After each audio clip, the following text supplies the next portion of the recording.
जय श्री कृष्ण। पार्थाय प्रतिबोधितां भगवता नारायणेन स्वयं व्यासेन ग्रथितां पुराणं मुनिना मध्ये महाभारतम् अद्वैतामृतवर्षिणीं भगवतीम् अष्टादशाध्यायिनीम् अम्ब त्वामनुसन्दधामि भगवद् गीते भवद्वेषिणीम्। आपका स्वागत है आज के इटर्नल गीता एवरीडे क्रम में। नए अध्याय की शुरुआत हो रही है। चौथा अध्याय है और कर्म योग से पूर्व सांख्य योग और अर्जुन विषाद योग को पार करते हुए भगवान श्री कृष्ण के साथ जब हम चौथे अध्याय में पहुंचे हैं तो इस अध्याय का नाम है ज्ञान कर्म संन्यास योग। पहले श्लोक की तरफ बढ़ने से पहले हम याद करें कि कई बार ऐसा कहते हैं हम कि you don't have to reinvent the wheel, यानी फिर से पहिए का आविष्कार करने की जरूरत नहीं है, आगे बढ़ना आवश्यक है।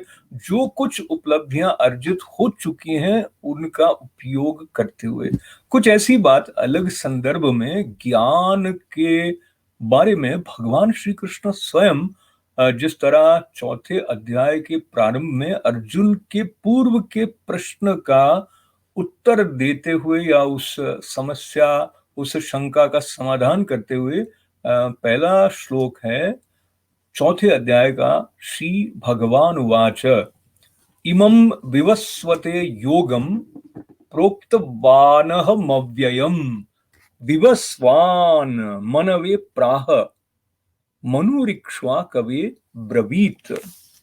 इसके पश्चात श्री भगवान बोले, हे अर्जुन, मैंने इस अविनाशी योग को सूर्य से कहा था। सूर्य ने अपने पुत्र वैवस्वत मनु से कहा और मनु ने अपने पुत्र राजा इक्ष्वाकु से कहा। तो अगर बहुत पहले श्री कृष्ण भगवान ने अविनाशी योग को सूर्य से कहा था तो ये जो अभी देह रूप में दिख रहे हैं यहां तक सीमित नहीं है श्री कृष्ण चेतना। तो अनायास ही बिना किसी नाटकीयता का आधार लिए हुए जैसे समय समय पर वो अपनी विराटता को अपनी अनंतता को अर्जुन के प्रति प्रकट कर रहे हैं, उसका एक संकेत इस पहले श्लोक में भी मिलता है। और हमारे तरह अर्जुन के मन में भी ये प्रश्न आया होगा कि ये तो अभी अभी के दिख रहे हैं, तो वो प्रश्न उन्होंने बाद में छुपा के नहीं रखा है, इसी अध्याय में वो आगे पूछते हैं। पर दूसरा जो श्लोक है उसमें श्री कृष्ण अपनी बात को आगे बढ़ाते हैं। एवं परंपरा प्राप्त एवं राजर्षयो विदुहु स काले नेह महता योगो नष्ट परन तप।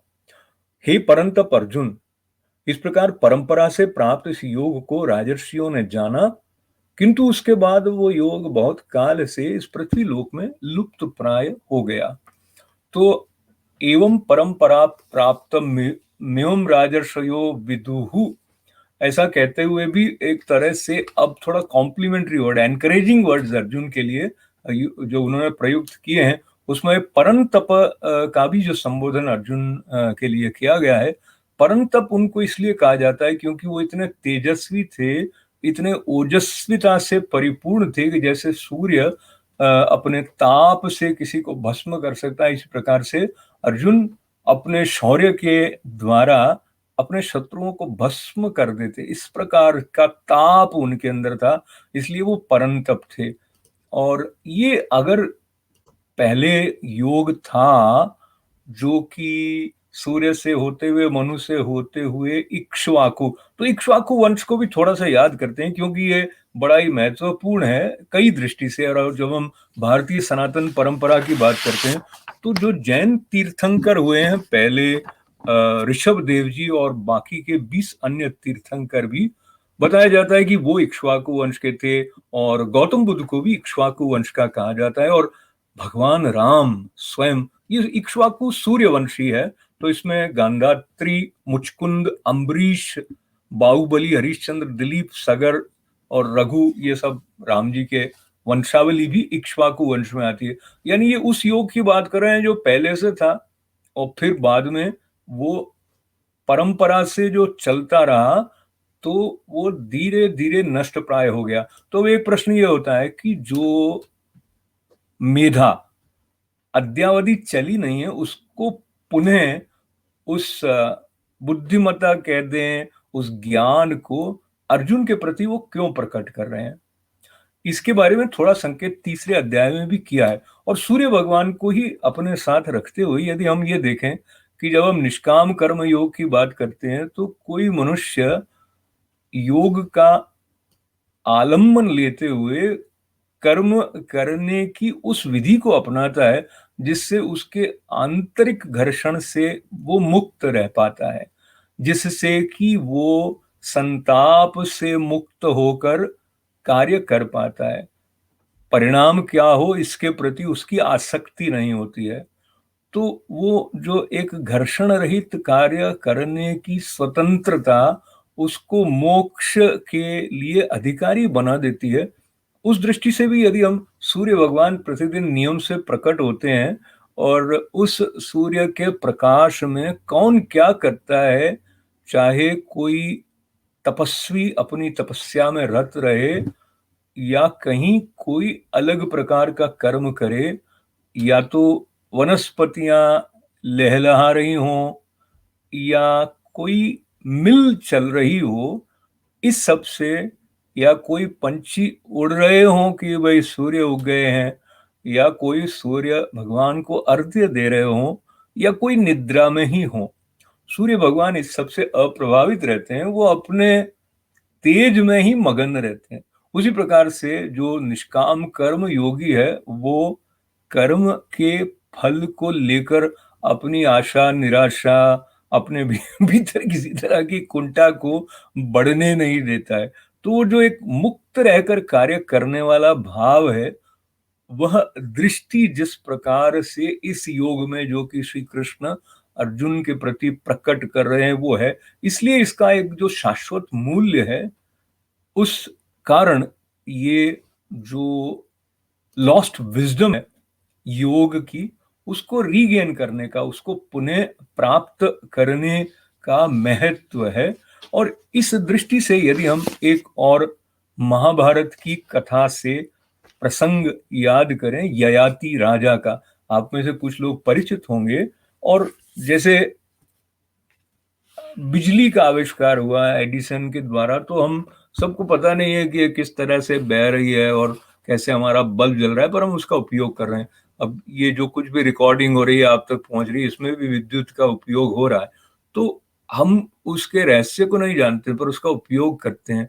अभी जो वैक्सीन आ गई है, आज भी उसको लगाकर हम अपने आप को सुरक्षित महसूस करें, ऐसी भावना है। और आज के इस क्रम के विलंब होने के पीछे भी ये कारण है कि वैक्सीन मैंने भी लगवाई, तो ये आप तक पहुंचने में थोड़ा विलंब उस कारण भी थोड़ा हो गया।